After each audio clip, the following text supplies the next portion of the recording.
جس طرح اللہ کے ناموں کی حد کوئی نہیں، اللہ کے رسول صلی اللہ علیہ وسلم کی صفات کی حد کوئی نہیں، اسی طرح قرآن کی بھی کرموں کی حد کوئی نہیں ہے، ناموں کی بھی حد کوئی نہیں ہے۔ لیکن بہرحال ہماری زبان پہ قرآن نام زیادہ چلتا ہے، اسی پر ہی آج کی کچھ گفتگو کرنے کی میں کوشش کروں گا۔ اللہ مجھے کہنے کی توفیق دے۔ یہ میرے ہاتھ میں قرآن پاک ہے۔ اب میں آپ سے بالکل بچوں والے سوال ہیں، یہ قرآن نہیں ہے، یہ گتا ہے۔ یہ اندر جو ہے یہ کاغذ ہے، یہ بھی قرآن نہیں ہوتا، یہ کاغذ ہے۔ یہ گتا بھی مشینوں میں بنتا ہے، یہ کاغذ بھی مشینوں میں بنتا ہے۔ اب اس میں قرآن کیا ہے اور قرآن کون سی چیز ہے؟ تو یہ جو کالے حروف لکھے ہوئے ہیں، قرآن یہ ہے، یہ کاغذ ہے اور یہ گتا ہے۔ لیکن اللہ کی شان یہ ہے کہ یہ کالے حروف اس کاغذ پہ لکھے گئے تو اس کاغذ کو بھی قرآن کہا جاتا ہے۔ یہ گتا جلد کی صورت میں اس قرآن کے ساتھ لگتا ہے تو اسے بھی قرآن میں شمار کیا جاتا ہے۔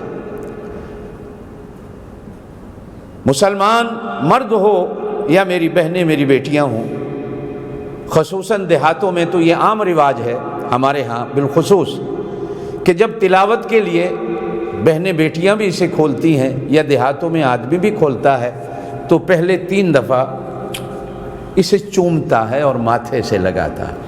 حالانکہ کوئی پوچھے یہ گتا ہے اسے کیوں چوم رہے ہو؟ چومنا ہے تو یہ کالے حروف کو چومو۔ لیکن سب سے پہلے، بلکہ دیہاتوں میں عام طور پر آپ نے دیکھا ہوگا کہ اس کے اوپر غلاف چڑھا ہوا ہوتا ہے۔ اچھا ہے، قرآن کے آداب میں سے ہے، غلاف چڑھایا جاتا ہے اور اس غلاف کو بھی چوما جاتا ہے۔ میری بہنیں میری بیٹیاں جانتی ہوں گی کہ جب یہ کپڑے والی دکان سے کپڑے خریدتی ہیں، اٹھنے لگتی ہیں تو دکان والے سے کہتی ہیں کہ کوئی ٹوٹا بچا ہوا پڑا ہے، قرآن پہ غلاف چڑھانا ہے۔ تو وہ اپنے نوکر ملازم سے کہتا وہ ٹوٹے پڑے ہوئے ان کو دے دو۔ اب وہ فالتو ہوتے ہیں، ان کے لیے بیکار ہوتے ہیں اور وہ بغیر قیمت کے آپ کو اٹھا کے دے دیتا۔ کبھی کبھی بہنیں پوچھتی بھی ہیں ان کی کوئی قیمت، تو وہ کہتے ہیں نہیں، اس کی کوئی قیمت نہیں، آپ نے قرآن پہ غلاف چڑھانا ہے یا آپ ہماری طرف سے لے جائیے۔ اور قیمت کی جب آتی ہے تو کہتے ہیں اس کا کوئی ہدیہ نہیں ہے۔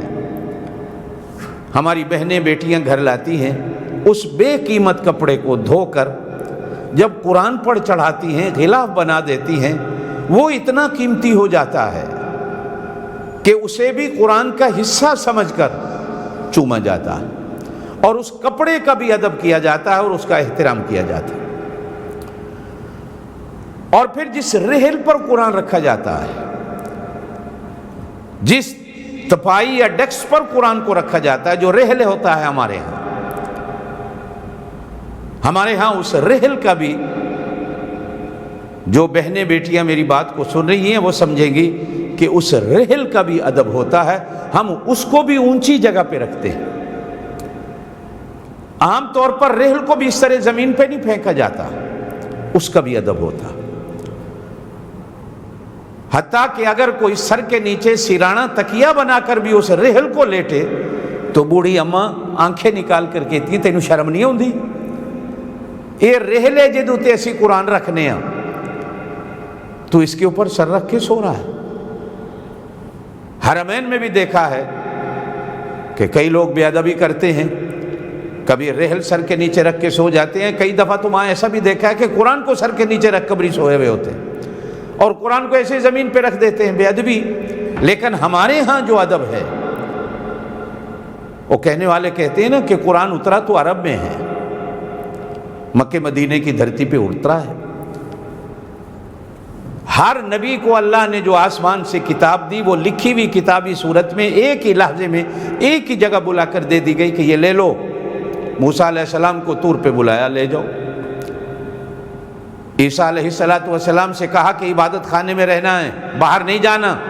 ہم نے تمہیں انجیل دینی ہے، دے دی گئی۔ داؤد علیہ السلام کو بھی پہاڑ پر بلا کر زبور لکھی بھی دے دی گئی کہ یہ لے لو، یہ زبور ہے۔ تمام کتابیں صحائف اسی طرح اترے،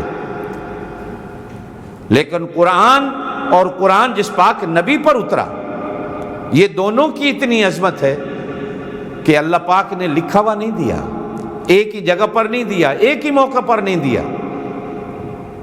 بلکہ میرے پاک نبی صلی اللہ علیہ وسلم کو جہاں بیٹھے دیکھا، مکے میں دیکھا تو قرآن مکے میں اتار دیا، مدینے میں آئے تو مدینے میں اتار دیا، آپ عرفات میں تھے تو قرآن عرفات میں اتار دیا، آپ مسجد میں تھے تو مسجد میں اتار دیا، آپ بازار میں تھے تو بازار میں اتار دیا، آپ نماز میں کھڑے تھے تو نماز کے اندر اتار دیا، حتیٰ کہ آپ امہات المومنین کے ساتھ بستر پر تشریف فرما ہیں تو قرآن پاک کو وہاں بھیج دیا۔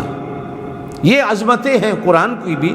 23 سال تک پھر اللہ پاک اس طرح دیکھیں، جیسے ہماری ضرورت پڑتی رہی، ضرورت کے مطابق، موقع کی مناسبت سے، موقع کی نزاکتوں سے، اس کی عظمتوں کو دیکھتے ہوئے، وہ عظیم میرا اللہ، وہ عظیم میرا رسول صلی اللہ علیہ وسلم اور یہ عظیم کتاب، ساری عظمتوں کو اللہ پاک نے ملا کر، عظمتوں کو دیکھتے ہوئے، اس کی عظمتوں کو مد نظر رکھتے ہوئے ایک ہی لحظے میں نہیں دیا، بلکہ 23 سال تک، اور وہ بھی اللہ پاک تلاوت کر کے دیتے تھے۔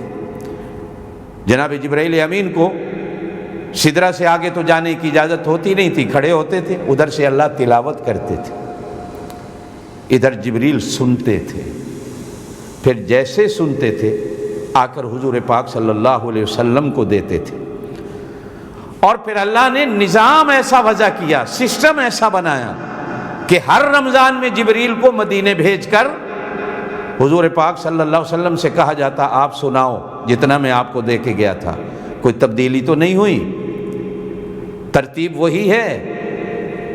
اور پھر جبریل بھی سناتا، حضور بھی سناتے، قرآن کا دور ہوتا، گویا کہ تصدیق ہو جاتی کہ جیسے میں لایا تھا اسی طرح موجود ہے، اور تبدیل نہیں ہوا، تبدیل نہیں ہوا۔ اللہ پاک تلاوت کر کے دیتے تھے، اور اللہ بھی قرآن کی تلاوت کرتے ہیں، تو قرآن میں ہے، تلک آیات اللہ نتلوہا علیک بالحق۔ اس کلام کی بڑی عجیب عظمت ہے کہ اللہ بھی اس کی تلاوت کرے، اور جبریل بھی تلاوت کر کے حضور پاک صلی اللہ علیہ وسلم کو سناتے تھے، دور بھی کرتے تھے۔ باقی فرشتوں کے بارے میں علماء نے لکھا ہے کہ باقی فرشتوں کو قرآن پاک کی تلاوت بھی نہیں ملی، یہ اس امت کو اعزاز ملا ہے، فرشتوں سے بھی آگے نکل گئی کہ اللہ پاک نے اس امت کو قرآن دیا۔ امام غزالی رحمۃ اللہ علیہ ایک قول ملتا ہے بڑا لاجواب، فرماتے ہیں یہ پڑھنے میں تو اتنا آسان ہے کہ 6-7 سال کا بچہ اس کو یاد کر لیتا، پڑھنے میں اتنا آسان ہے، لیکن سمجھنے میں یہ اتنا مشکل ہے کہ آج 1400 سال سے زیادہ سال گزر گئے، امت کے علماء آج بھی اس کے اندر غوطے لگا کر اس کے علم کو ڈھونڈنے میں لگے ہوئے ہیں، حق ابھی تک ادا نہیں ہو سکا، ابھی تک حق ادا نہیں ہو سکا۔ تو کہا گیا کہ قرآن اترا تو عرب میں ہے، پڑھا اس کو مصر کے لوگوں نے، جو حق ہے قرآن کو پڑھنے کا۔ میں کبھی کبھی دوستوں سے کہا کرتا ہوں، مصر کے قاری پاکستان میں آتے ہیں، بے عمل، نہ داڑھی نہ پگڑی نہ نمازوں کی عادت، لیکن اللہ پاک نے جو قرآن کو سنوار کے پڑھنے کا ان کو طریقہ دیا ہے، شاید اسی کے صدقے اللہ ان کو بخش دے گا۔ اللہ قیامت والے دن کہے گا، تم نے بنا بنا کر میرے قرآن کو پڑھا ہے، ٹھہا ٹھہا کے پڑھا ہے، سجا سجا کے پڑھا ہے، اس کے پڑھنے کا حق ادا کر دیا ہے، جاؤ اسی صدقے تمہیں جنت دیتا ہوں۔ پڑھا مصر کے لوگوں نے۔ آج کل ماشاءاللہ ہمارے ملک پاکستان میں بھی پڑھنے والے بھی ہیں، اور یہ ریکارڈ ہے، وفاق المدارس کی عظمتوں کو سلام، قاری حنیف صاحب کی خدمات کو سلام، کہ اس سال بھی 70,000 بچہ، واحد دنیا کا وہ ملک ہے پاکستان جس میں قرآن کا حافظ ہوا، اور اکثریت اتنے پختہ حافظ ہیں۔ میں خود پانی پتی سلسلے کا ہوں، مشہور ہے، کہ پانی پتی سلسلہ کے جو قاری ہوتے ہیں، جنہوں نے پڑھا ہوتا ہے، ہمارے حضرت قاری صاحب مرحوم کبھی کبھی فرمایا کرتے تھے، تمہیں میری مار تو یاد ہے کہ میں نے تمہیں اتنا مارا ہے، لیکن یہ یاد نہیں ہے کہ مرتے دم تک تمہیں یاد ایسا کرا دیا ہے کہ کبھی قرآن بھولو گے نہیں۔ اور یہ حقیقت ہے کہ رمضان المبارک ہی میں صرف دیکھ کے پڑھنے کی عادت ہے، اور آج بھی بحمداللہ اس ماہ مبارک میں بھی، اس عمر میں بھی اللہ پاک 20 25 30 قرآن پاک ہر رمضان میں پڑھنے کی توفیق دے دیتا ہے۔ صرف یہ ہمارے استادوں کی محنت ہے۔ تو قرآن اترا تو عرب میں ہے، پڑھا اس کو مصر کے لوگوں نے، اس کو سمجھا، اس کا ادب، اس کا احترام، اس کی عظمت جو اللہ پاک نے ہمارے خطے کے لوگوں کو نصیب کی ہے، دنیا میں کسی خطے کو ایسا ادب، ایسا احترام نصیب نہیں ہوا۔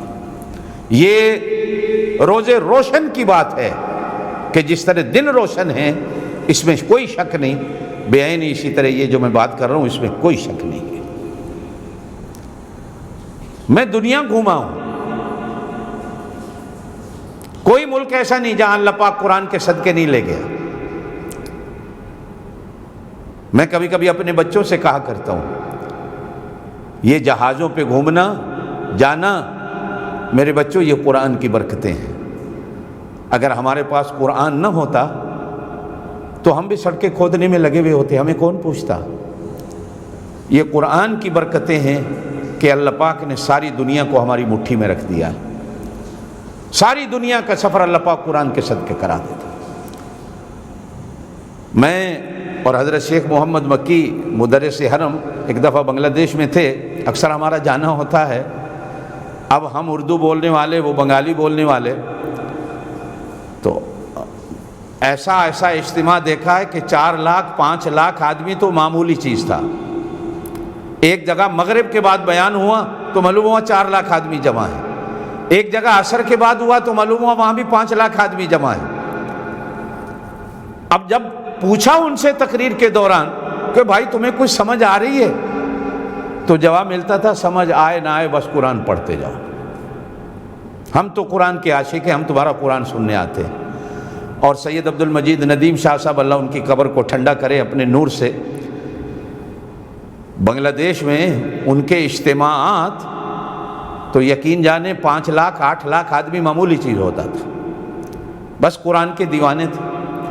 یہ اللہ پاک نے جو ہمارے خطے کو نصیب فرمایا ہے، اور بالخصوص اگر میں بات کروں پانی پتی سلسلے کی، کہ حضرت قاری فتح محمد صاحب رحمۃ اللہ علیہ، پھر حضرت قاری رحیم بھائی صاحب رحمۃ اللہ علیہ، اور آج بھی قاری یاسین صاحب فیصل آباد میں بیٹھے ہوئے ہیں، قاری احمد رضا صاحب بیٹھے ہوئے ہیں سمندری میں، اسی طرح اور حضرت قاری صاحب کا ایک فیض جو چل رہا ہے، اور قرآن کی جو خدمت ہو رہی ہے، آج بھی پختہ ادب، قرآن کی عزت اور عظمت اللہ پاک نے جتنی ہمارے علاقے کے نصیب کی ہے، کہیں اللہ پاک نے اتنی کسی کو نصیب نہیں کی ہے۔ تو قرآن اترا تو عرب میں ہے، اب عربوں کو کچھ پڑھنا آیا، اب یہ درمیان میں کتنے 100 سال ایسے ہی رہے ہیں، اور اب بھی جو پڑھنا آیا ہے، یہ ساری برکتیں پاکستان کے قاریوں کی ہیں جو عرب میں گئے۔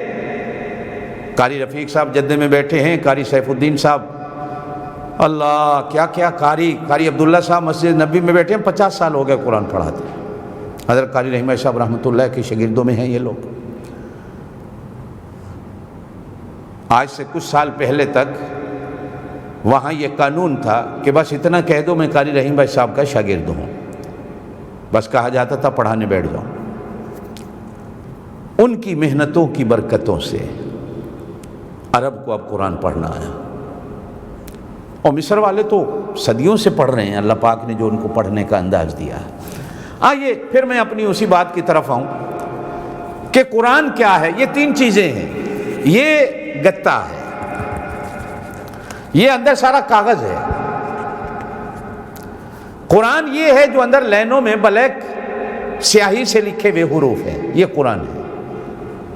ان کو آدمی بعد میں چومتا ہے، پہلے کپڑے کے غلاف کو چوما جاتا ہے، پھر اس گتے کو چوما جاتا ہے، پھر کاغذ کو چوما جاتا ہے، پھر حروف چومنے کی باری آتی ہے۔ بس اسی پر ایک بات کہنا چاہوں، اگر نکما اور بیکار کپڑا قرآن کے ساتھ لگتا ہے وہ چومنے کے قابل ہو جاتا ہے۔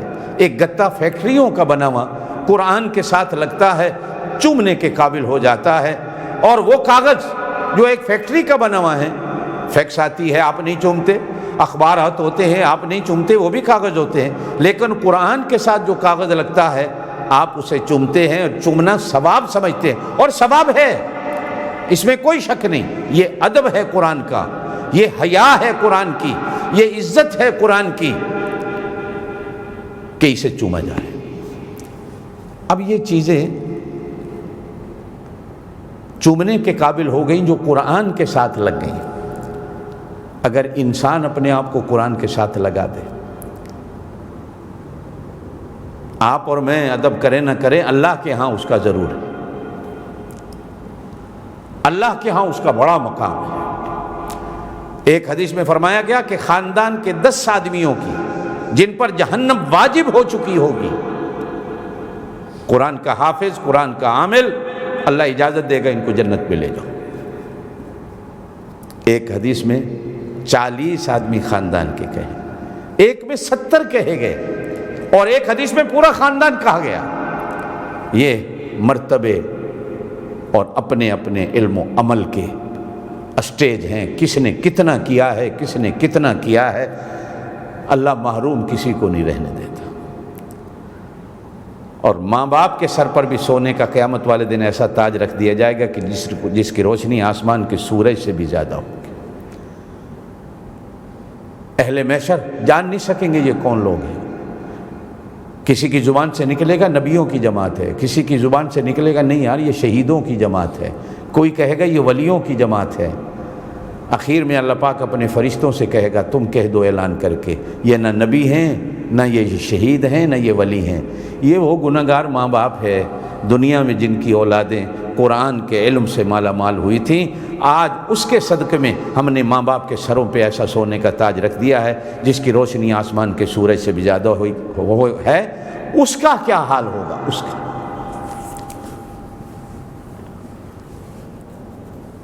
حضرت امام احمد بن حنبل رحمۃ اللہ کے بارے میں آتا ہے،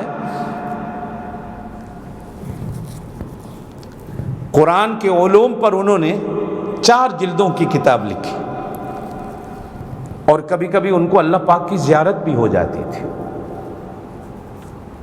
ایک دفعہ زیارت ہوئی تو اللہ پاک سے پوچھا، اللہ اس دنیا میں سب سے اچھا عمل تجھے کون سا پسند ہے؟ تو اللہ پاک نے فرمایا قرآن کی تلاوت سب سے زیادہ پسند۔ اب حضرت امام احمد بن حنبل پوچھتے ہیں اللہ سمجھ کے کی جائے یا بے سمجھی میں کی جائے، کون سی تلاوت پسند ہے؟ ارشاد فرمایا کچھ سمجھ کے کرتا ہے تو بھی پسند ہے، جو بے سمجھ کے کرتا ہے تو بھی پسند ہے، اس لیے کہ قرآن پڑھنے والا اللہ کی زبان میں اللہ سے باتیں کرتا ہے، کہ اگر تم میں سے کسی نے اللہ سے باتیں کرنی ہو وہ بھی اللہ کی زبان میں۔ جیسے کبھی کبھی ماں باپ بچے کے ساتھ بچے کی زبان میں باتیں کرتا ہے، جیسے وہ توتلا بولتا ہے ماں باپ بھی ایسے یہ بچے کی زبان میں بولا جا رہا ہے۔ بچے کو سمجھ نہیں ہوتی، ماں باپ بھی ناسمجھ بن جاتے ہیں اپنے بچے کا دل رکھنے کے لیے۔ اب میرا اللہ تو اپنے بندوں کی ہر زبان سے واقف ہے، وَمِنْ آیَاتِهِ، یہ اللہ کی نشانیاں ہیں کہ اللہ نے زبانوں کا اختلاف رکھا ہے، اور میرا اللہ ہر زبان کو جانتا ہے، جس زبان میں اللہ کو پکارو اللہ تمہاری پکار کو سنتا ہے۔ یہ کوئی ضروری نہیں کہ اللہ عربی زبان ہی کو سنتا ہے اور جانتا ہے، اللہ تو بھائی زبان کو چھوڑیے دل کی دھڑکن کی پکار اس کو بھی سن لیتا ہے کہ میرا بندہ کیا طلب کرتا ہے اور کیا چاہتا ہے۔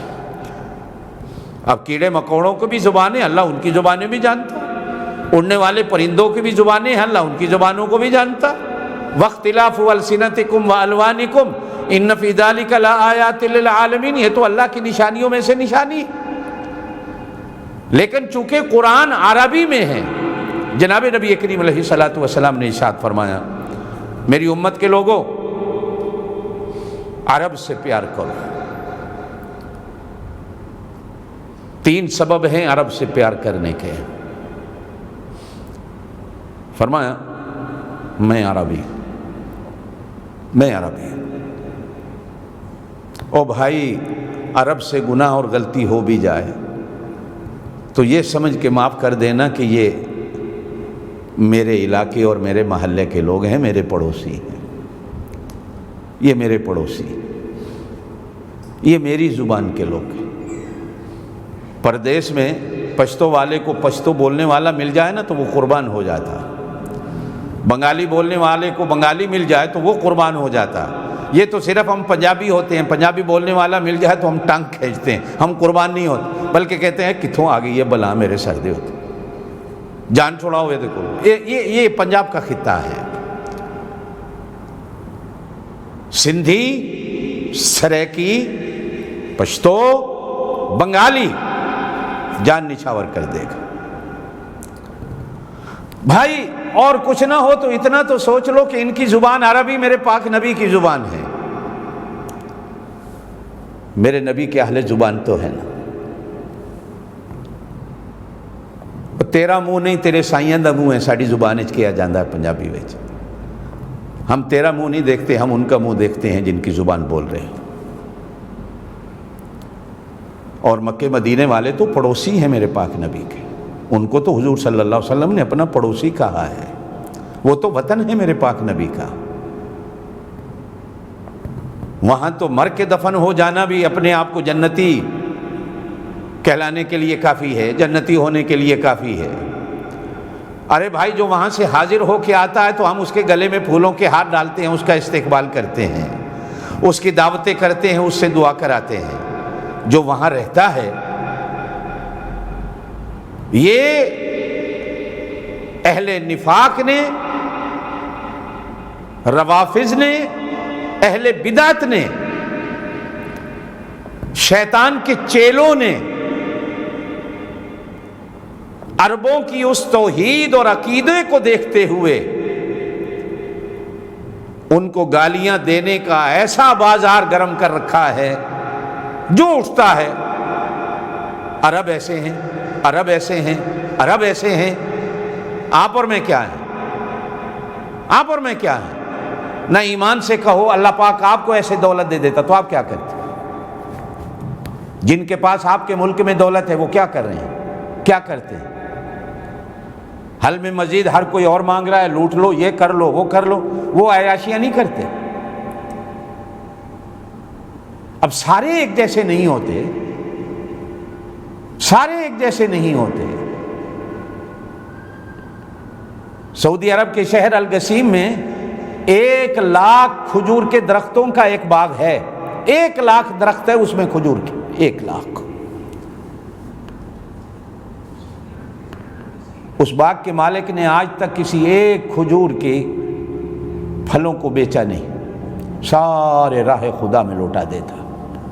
1 لاکھ کھجور۔ اب سوچئے کتنے من، کتنے ہزار لاکھ من اترتی ہوگی، سب راہ خدا میں ہو جاتی۔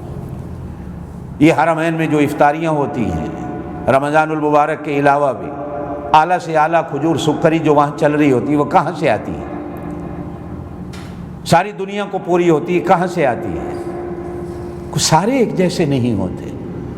صرف پاک نبی کا منہ دیکھ لیا کرو کہ یہ میرے پاک نبی کی زبان والے ہیں، میرے پاک نبی کے وطن والے ہیں، بس ہمارے لیے اتنا بہت۔ وہ کیا ہیں کیا نہیں ہیں، میں پہلے اپنے آپ کو دیکھوں میں کیا ہوں کیا نہیں۔ ہماری عادت ہوتی ہے کہ ہمیں اپنی آنکھ کا چھتیر نظر نہیں آتا، ہم دوسروں کی آنکھ کا ایک بال بھی ہوتا ہے نا، ہمیں وہ نظر آ جاتا ہے کہ اس کی آنکھ میں وہ ایک باریک سا بال ہے۔ میری آنکھ میں جو گناہ کے چھتیر ہوتے ہیں مجھے وہ نظر نہیں آتے، میں کیا ہوں۔ پھر آپ صلی اللہ علیہ وسلم نے ارشاد فرمایا اگر میرا منہ نہیں دیکھ سکتے ہو تو پھر یہ دیکھ لو، یہ قرآن عربی میں ہے اور یہ عرب میں اترا ہے، جس نبی پر اترا ہے وہ عربی ہے، اور اللہ نے اس کے لیے عربی زبان کو پسند کیا۔ اس کی زبان عربی ہے۔ ہاں اتنی بات ضرور ہے کہ اللہ کو جو زبان سب سے زیادہ پسند تھی اللہ نے اسی زبان میں اس کو اتارا، اور اللہ کو سب سے زیادہ محبوب عربی ہے۔ جبھی تو اسی زبان میں اللہ نے اپنے محبوب کو پیدا کیا۔ اور پھر حضور پاک صلی اللہ علیہ وسلم نے فرمایا تیسری چیز، جب تم سارے انشاءاللہ جنت میں جاؤ گے تو جنت میں سب کی زبان عربی ہوگی، وہاں خود بخود آ جائے گی، کلاسیں نہیں ہوگی، کوئی اسکول نہیں ہوگی عربی کے۔ قبر میں جاؤ گے تو سوال و جواب بھی عربی میں ہوگا انشاءاللہ۔ عربی نبی سے پیار رکھنے والا، عربی قرآن سے پیار رکھنے والا، عربی زبان سے پیار رکھنے والا، اللہ پاک خود بخود ہی عربی زبان اس کی زبان پہ جاری کر دے گا۔ ابھی جو ہم قرآن پڑھتے ہیں، ہم پنجابی ہیں، پٹھان ہیں، سریکی ہیں، سندھی ہیں، بلوچ ہیں، کتنا مشکل ہے عربی زبان، دنیا کی سب سے بڑی فصیح زبان ہے، لیکن پھر بھی ہمارا 7 سال کا بچہ اسی عربی کے قرآن کو پڑھتا ہے اور یاد کرتا ہے۔ سمجھ کے پڑھو تو بھی اللہ کے ہاں قبول، نہ سمجھی میں پڑھو تو بھی اللہ کے ہاں قبول۔ یہ امام احمد بن حنبل کہہ رہے ہیں۔ امام ابو حنیفہ رحمۃ اللہ علیہ نے 90,000 مسئلے فقہ حنفی کے یہ قرآن سے نکالے۔ فقہ حنفی قرآن کے موافق ہے، جو بنیاد ہے دین کی، بنیاد ہے۔ حدیث کا درجہ بعد میں آتا ہے، پہلے قرآن ہوتا ہے۔ ایک آدمی ایک دن مجھے کہتا ہے جی آپ حنفی ہیں؟ الحمدللہ حنفی ہوں بھائی، کوئی شک ہے؟ کہ جی میں نے سنا ہے امام ابو حنیفہ کو 17 حدیثیں آتی تھی۔ میں نے کہا اب اور میں پکا حنفی ہو گیا ہوں کہ جس بندے کو صرف 17 حدیثیں آتی تھی، 70% امت اس کی تقلید کر رہی ہے، اگر اس کو 100% آتی ہوتی تو کسی کو ایک بندہ بھی نہ ملتا۔ 17 حدیثیں آنے کے بعد یہ حالت ہے کہ 70% امت ان کی تقلید کر رہی ہے۔ یہ قبولیت اور مقبولیت کی باتیں ہیں۔ حسد اور تعصب کی عینک جن لوگوں نے پہن رکھی ہے وہ اسی میں لگے رہتے ہیں۔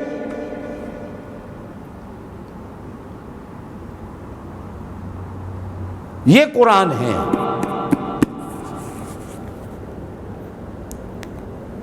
اب اس کی جلد ہو، اس کا کاغذ ہو، یہ بھی سارے برکتوں والے ہیں۔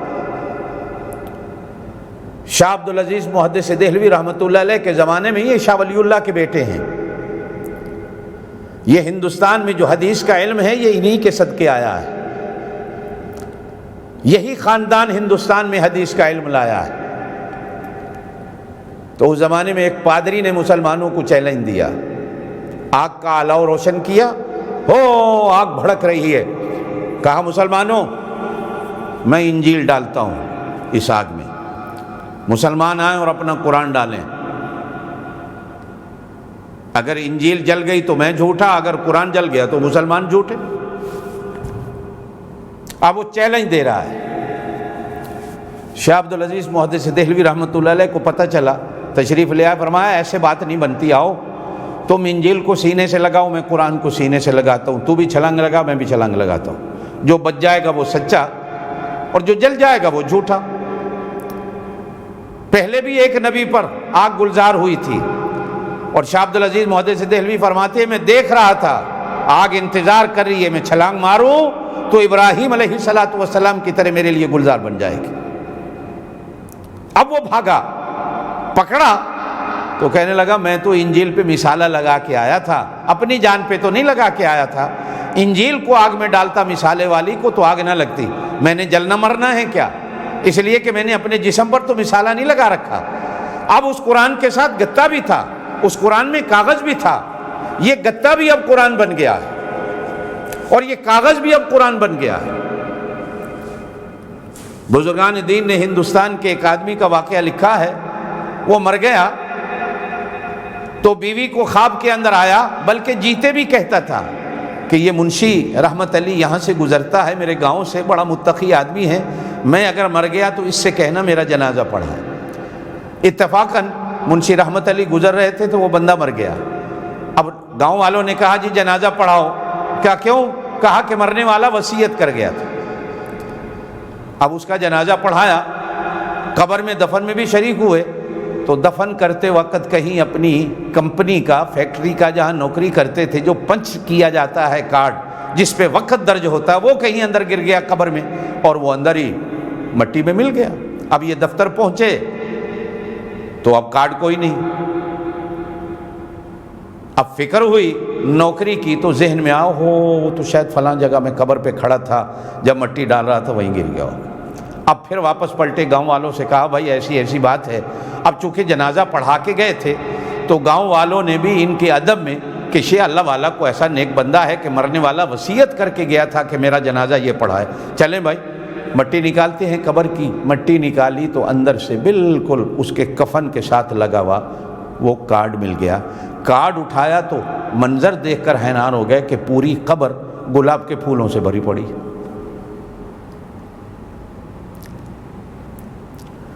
اب وہ سارا گاؤں حیران اور یہ جنازہ پڑھانے والا بھی حیران، کیا ماجرا ہے؟ لوگ تو گلاب کے پھول قبر کے اوپر ڈالتے ہیں، اندر کون ڈال گیا؟ تو اس کی بیوی کے پاس جا کر پوچھا کہ یہ بندہ کون سا نیک کام کرتا تھا؟ تو بیوی نے کہا ان پڑھ تھا، کوئی پڑھا لکھا نہیں تھا۔ 45 سال ہو گئے میں اس کے گھر میں رہتی ہوں، ایک عادت تھی اس کی، فجر کی نماز پڑھ کے قرآن کھول لیتا تھا اور بس سطروں پہ انگلی پھیرتا جاتا تھا اور زبان سے کہتا جاتا تھا اللہ یہ بھی تو نے سچ کہا ہے، اللہ یہ بھی تو نے سچ کہا ہے، اللہ یہ بھی تو نے سچ کہا ہے۔ قرآن پڑھ نہیں جانتا تھا۔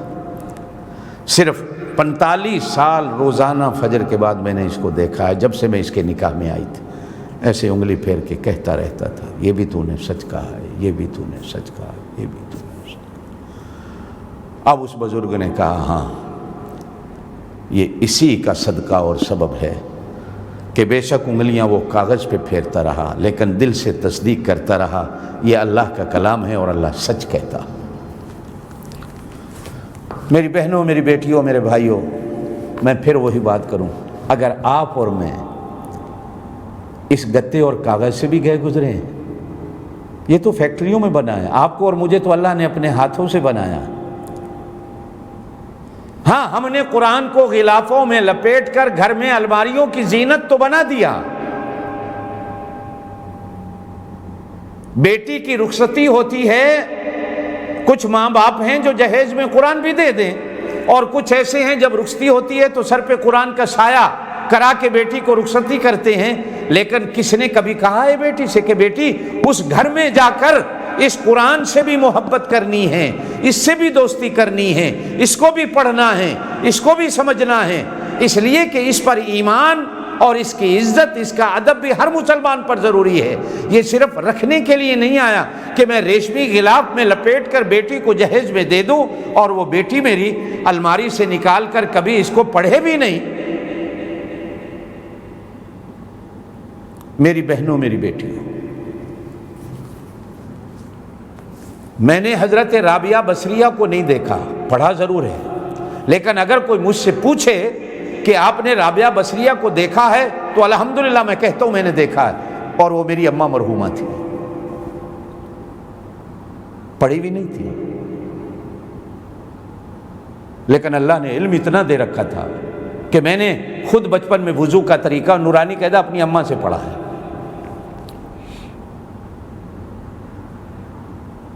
400 300 لڑکیاں ہمارے گھر میں میری اماں سے قرآن پڑھتی تھی اور وہ سارا دن قرآن پڑھاتی تھی۔ اس کے باوجود اپنی حالت یہ ہوتی تھی کہ 15 سے 20 سپارے روزانہ منزل تھی۔ بہشتی دیور بھی پڑھاتی تھی، حضرت مولانا محمد لکھوی رحمۃ اللہ علیہ کی احوال الآخرت بھی پڑھاتی تھی، کریمہ نام حق فارسی کی کتابیں پدنامہ یہ بھی پڑھاتی تھی۔ رمضان المبارک میں 15 سے 20 سپارے روزانہ تلاوت ہوتی تھی۔ عالمہ نہیں تھی، حافظہ نہیں تھی، قاریہ نہیں تھی، لیکن اللہ نے دے رکھا تھا، اس لیے کہ گھر کی پرورش اور تربیت ایسی تھی۔ میں اگر آج اپنی بہنوں اور بیٹیوں سے پوچھوں 24-25 رمضان ہو گئے، آپ نے کتنے ختم کیے قرآن کے؟ تو بڑی مشکل سے 1-2 ملیں گی، 2 ختم کر لیے یا 1 ختم کر لیے۔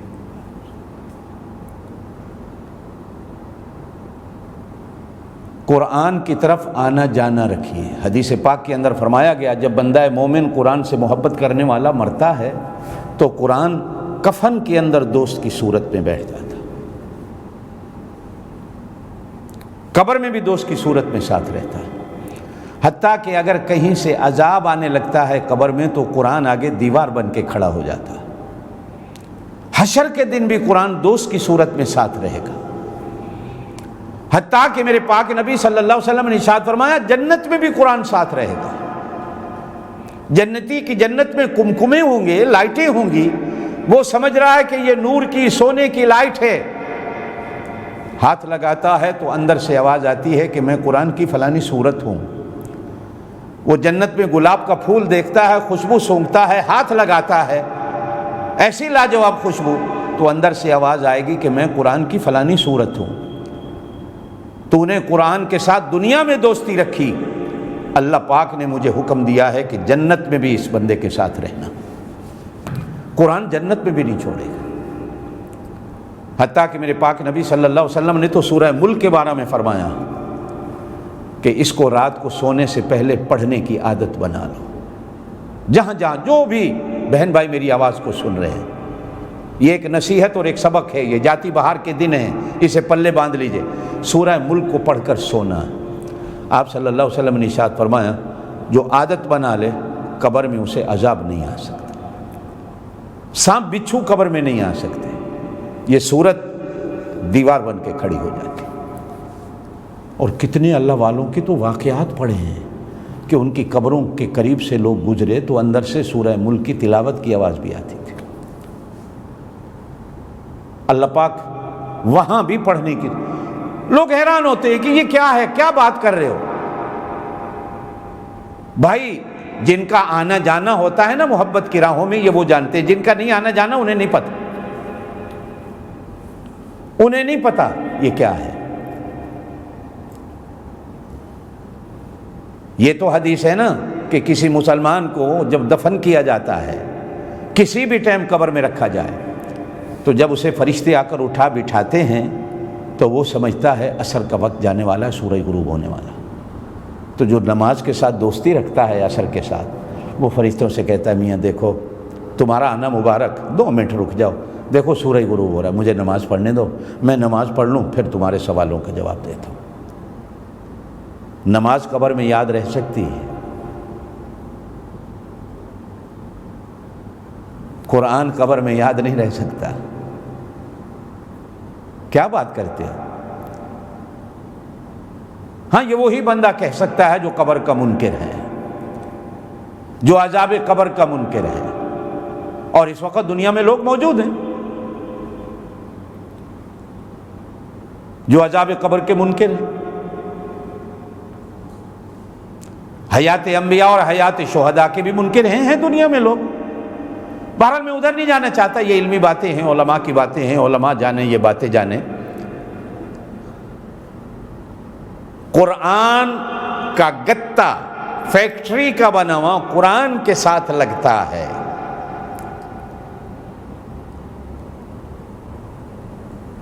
لوگ مکے مدینے سے تسبیحاں لاتے ہیں، تسبیح چائنا کی بنی ہوئی ہوتی ہے یا ترکی کی بنی ہوئی ہوتی، وہ ہدیہ سمجھ کر ہم سارے قبول کرتے ہیں، چومتے بھی ہیں، کہتے ہیں جی یہ مدینے سے آئی ہے۔ ٹوپی بنگلہ دیش کی، پاکستان کی بنی ہوئی ہوتی ہے، اسے ہم چوم رہے ہوتے ہیں، یہ مکے مدینے سے آئی ہے۔ رومال کو کپڑا، جائے نماز مکے مدینے سے آتی ہے، ہم اس کا کتنا ادب و احترام کرتے ہیں، نسبت اس تسبیح کو، ٹوپی کو اونچا کر دیتی ہے۔ بن کے بے شک دوسرے ملکوں سے جاتی ہے، لیکن ہوا مدینے کی لگ جاتی ہے، ہوا مکے کی لگ جاتی ہے، وہ ہوا کی جو نسبت ہے اسے شان دے دیتی ہے۔ یہ میں جس مدرسے میں بیٹھا ہوں، کارپٹ ہے، آج کل پھٹ پھٹ گئی ہے،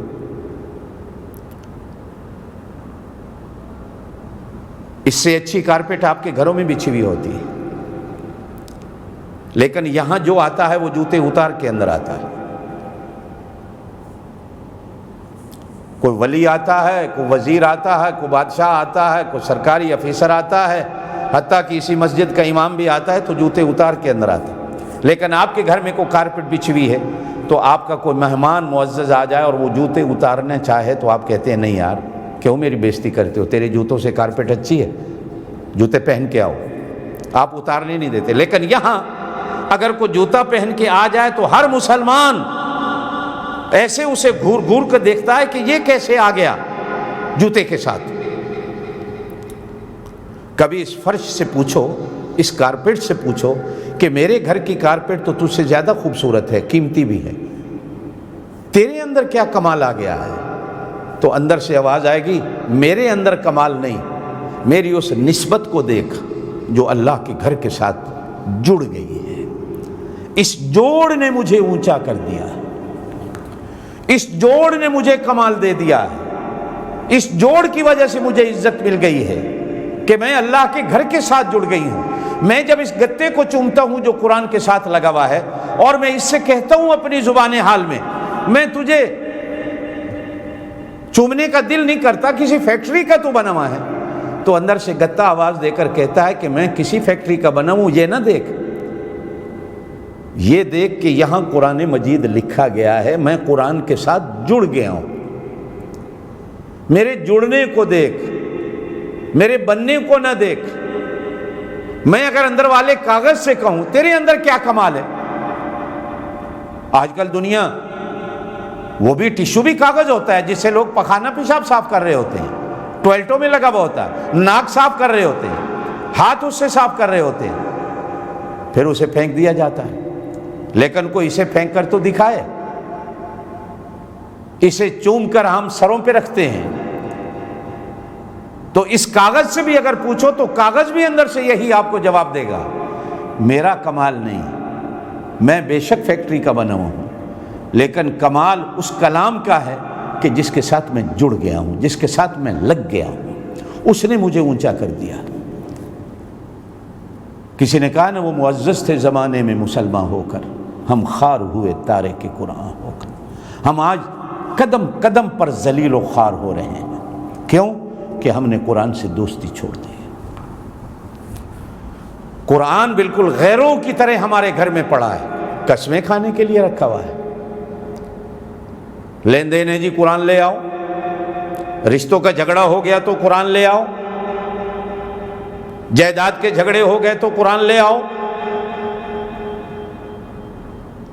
قرآن اس لیے آیا تھا کہ ہم نے صرف قسموں کے لیے بنا لیا ہے، ہم نے صرف گھر کے رشتوں اور لین دین کے جھگڑوں کے لیے اسے رکھا ہوا ہے. یہ تو ہمیں جنت میں لے جانے کے لیے آیا تھا. آپ صلی اللہ علیہ وسلم نے ارشاد فرمایا قرآن اور رمضان ان دونوں کا ایسا گہرا رشتہ ہے، صیغے کے لحاظ سے بھی ایک جیسے نظر آتے ہیں. رمضان قرآن، قرآن میں رمضان ہے، رمضان میں قرآن ہے، رمضان کی یاری قرآن سے ہے، قرآن کی یاری رمضان سے ہے. آپ صلی اللہ علیہ وسلم نے ارشاد فرمایا جو ان سے دوستی لگا لیتا ہے یہ دونوں ایسے دوست ہیں کہ یہ جنت میں دوست کو پہنچا کے آتے ہیں، چھوڑتے نہیں راستے میں. یہ دنیا کے یار ہوتے ہیں جو راستے میں چھوڑ دیتے ہیں. قرآن وہ یار ہے جو راستے میں نہیں چھوڑتا، رمضان وہ یار ہے جو راستے میں نہیں چھوڑتا. قرآن سے یاری لگا کر تو بندہ دیکھے. قرآن پڑھتا ہے تو حافظ کہلاتا ہے، اس کا ترجمہ کرتا ہے تو مفسر کہلاتا ہے، اس سے مسئلے نکالتا ہے تو فقیہ کہلاتا ہے، اس کا درس دیتا ہے تو مفسر کہلاتا ہے، اس کو اچھی آواز میں پڑھتا ہے تو قاری کہلاتا ہے، اور مدرسے میں بیٹھ کر بچوں کو پڑھاتا ہے تو استاد جی کہلاتا ہے، اور مصلی پہ کھڑے ہو کر کو بندہ قرآن کی تلاوت کرتا ہے تو وہ امام صاحب کہلاتا ہے، اور جمعے کے خطبے میں کوئی قرآن سناتا ہے تو وہ خطیب کہلاتا ہے. یہ قرآن کہیں بھی اپنے یار اور دوست کو جو اس سے دوستی لگاتا ہے وہ اسے نہیں چھوڑتا، وہ اسے نہیں چھوڑتے. میری بہنوں، میرے بھائیوں، پھر اس قرآن کے کتنے سارے ایسے موضوع ہیں کہ اگر ایک ایک موضوع کو لیا جائے، ایک ہے عظمت قرآن کہ میں قرآن کی عظمت پہ بات کروں، ایک ہے محبت قرآن کہ میں قرآن کی محبت پر بیان کروں، ایک ہے آداب قرآن کہ میں قرآن کے آداب پر بات کروں، ایک ہے اعجاز قرآن کہ میں قرآن کے اعجاز پہ بات کروں، ایک ہے حقوق قرآن کہ قرآن کے ہمارے اوپر حق کتنے ہیں میں اس پر بات کروں، اور ایک ہے تلاوت قرآن کہ میں تلاوت قرآن پر بات کروں، اور ایک ہے قرآن پر ایمان بالقرآن یا ایمان علی القرآن میں اس پر بات کروں۔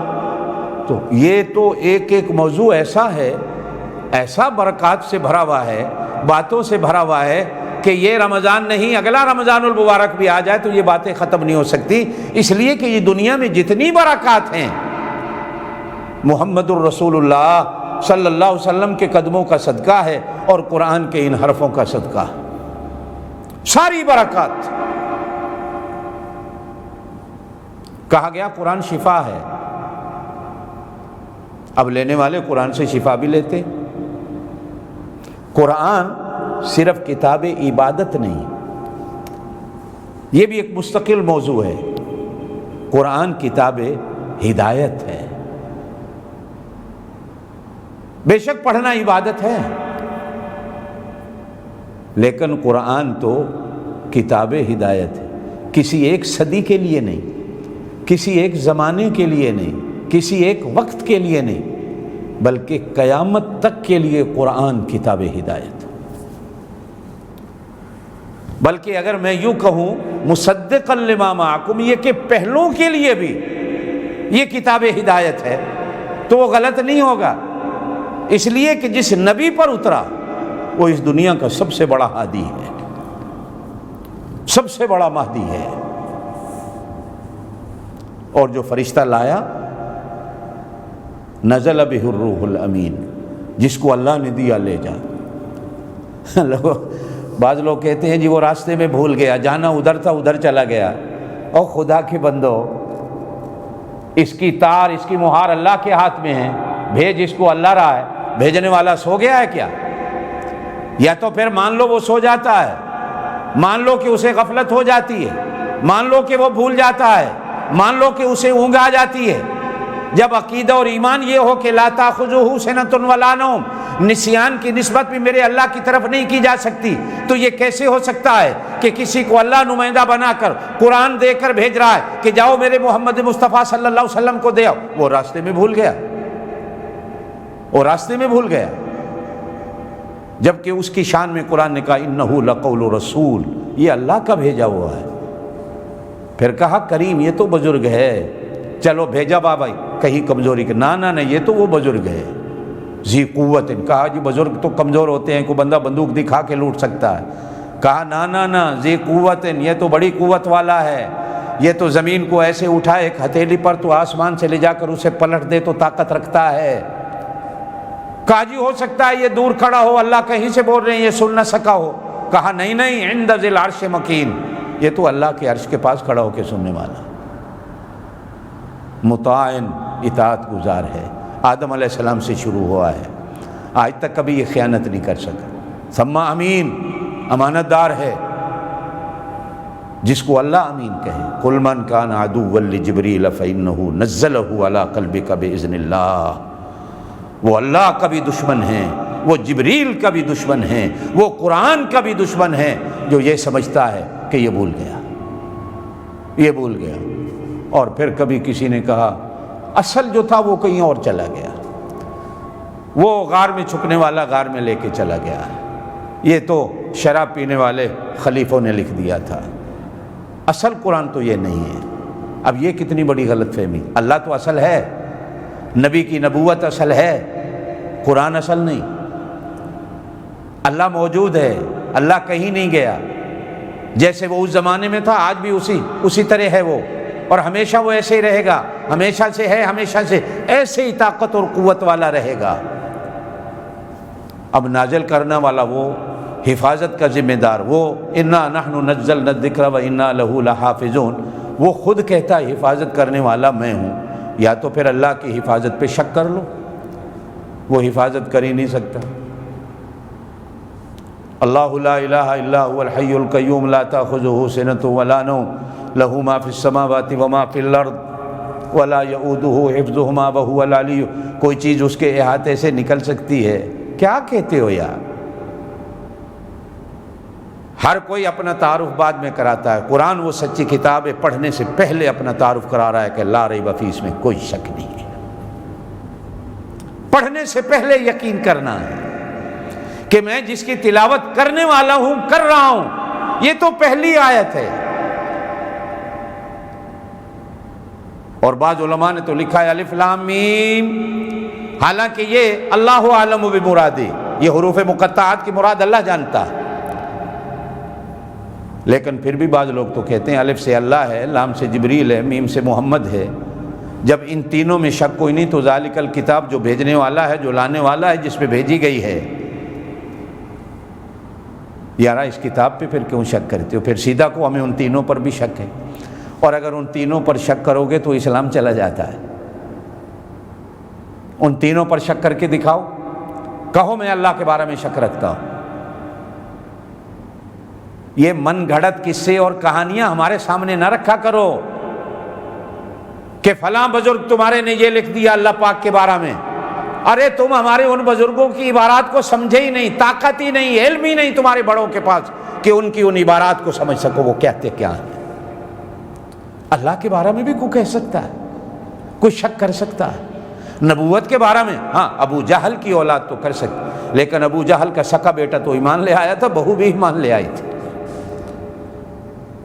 ہاں جو نقلی اس کی اولاد بن جائے تو ایک الگ چیز ہے۔ جبریل کے بارے میں من کان عدوا للہ وملائکتہ ورسلہ وجبریل ومیکال فإن اللہ عدو للکافرین ولقد انزلنا الیک آیات بینات وما یکفر بها الا الفاسقون۔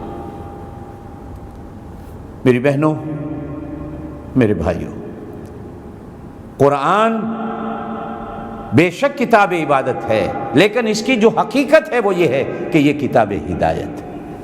اس کا ایک ایک حرف حرف ہدایت ہے، اس کا ایک ایک ورق ہدایت ہے، اس کی ایک ایک آیت ہدایت ہے۔ لینے والوں نے 90,000 مسئلے نکالے ہیں، اور مجلس میں شرط ہوتی تھی کہ حافظ کے بغیر میری مجلس میں کوئی بیٹھ نہیں سکتا۔ آنے والا ایک آتا ہے مجلس میں بیٹھنا ہے، شاگرد بننا چاہتا ہوں، حافظ ہو نہیں ہوں، فرمایا جاؤ پہلے حافظ ہو کے آؤ۔ ہفتے بعد واپس پلٹ کے آتا ہے، میں حافظ ہو گیا ہوں، میں حافظ ہو گیا ہوں، ایک ہفتے میں حافظ ہوں۔ ہم نے تو ایسے بزرگ دیکھے ہیں، پڑھے ہیں، جو ایک ایک مہینے میں قرآن کے حافظ ہوئے ہیں۔ ایسے بچے بھی دیکھے ہیں جو 7 سال میں حافظ ہو گئے ہیں۔ دین ہے اللہ پاک کی، تحدیث نعمت کے طور پر۔ میری عمر 8 سال کی تھی، میں حافظ ہو گیا تھا۔ گھر کا ماحول ایسا تھا، گھر کا ماحول ایسا تھا۔ صبح اٹھتے تھے تو اماں کو قرآن پڑھتے دیکھتے تھے، اٹھتے تھے تو ابا کو قرآن پڑھتے دیکھتے تھے، بہنوں کو قرآن پڑھنے دیکھتے تھے۔ 300 لڑکیاں اماں کے پاس ہر وقت قرآن پڑھ رہی ہوتی تھیں، تو ہم بھی ساتھ ہلنے بیٹھ جاتے تھے، ہم بھی قرآن پڑھنے بیٹھ جاتے تھے۔ میں جب حفظ کی کلاس میں گیا ہوں، میں نے ناظر قرآن نہیں پڑھا، میں نے نورانی قاعدہ ہی نہیں پڑھا۔ اب استادوں کو نورانی قاعدہ سنایا ہے جو میں نے اپنی اماں سے پڑھا تھا، تو استادوں نے حفظ بھی بٹھا دیا تھا۔ یہ قرآن بڑی برکتوں والی چیز ہے، جو ادھر آتا ہے نا، ادھر پھر قرآن بھی اس کو 4 چاند لگا دیتا ہے۔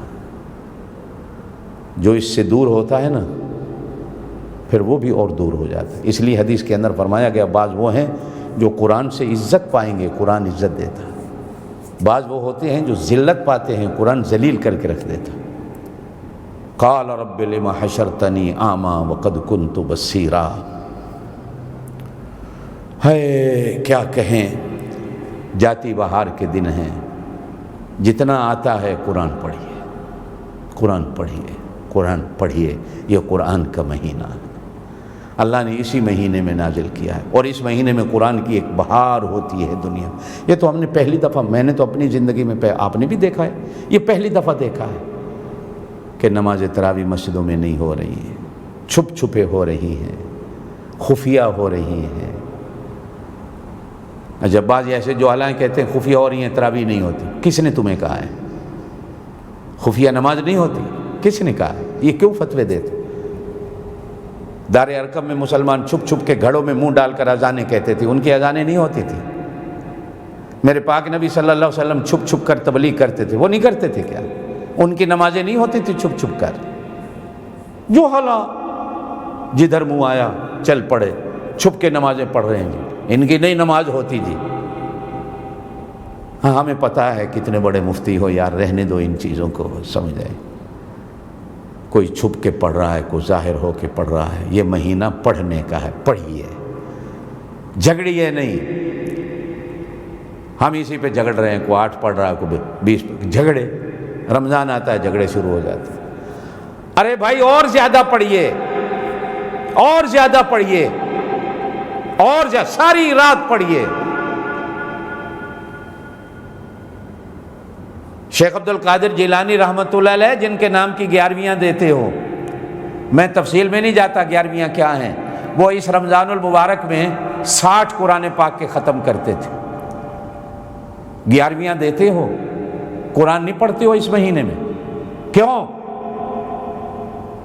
امام ابو حنیفہ 60 ختم کرتے تھے اس مہینے میں، تقلید کرتے ہو ابو حنیفہ کی، قرآن نہیں پڑھتے ہو۔ امام شافعی رحمۃ اللہ علیہ 60 ختم کرتے تھے، تقلید کرتے ہو امام شافعی کی، قرآن ایک بھی ختم نہیں کر سکتے۔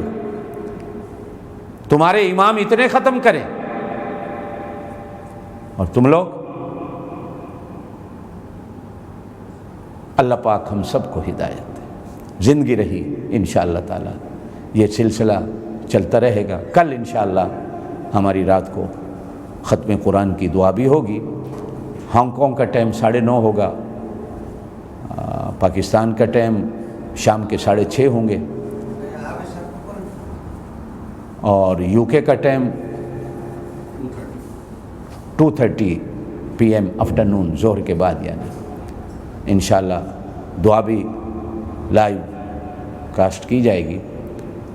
آپ حضرات سے درخواست ہے، اور بالخصوص یہی قرآن پاک کی خدمت کی بات آئی تو ایک میں عرض کرنا چاہ رہا تھا، میں مناسب نہیں سمجھ رہا تھا کہ میں اس اپنے بیان میں یہ بات کہوں، لیکن بہرحال کہہ دیتا ہوں۔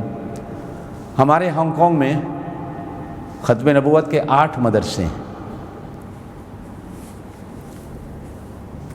14-15 استاد ہیں، اور اکثر مدارس کرائے کی جگہ پہ ہیں۔ یہ جہاں میں بیٹھا ہوں، میرے مدرسے کا 50,000 ہانگ کانگ ڈالر مہینے کا کرایہ ہے، 25,000 سعودی ریال مہینے کا صرف کرایہ ہے، صرف کرایہ ہے۔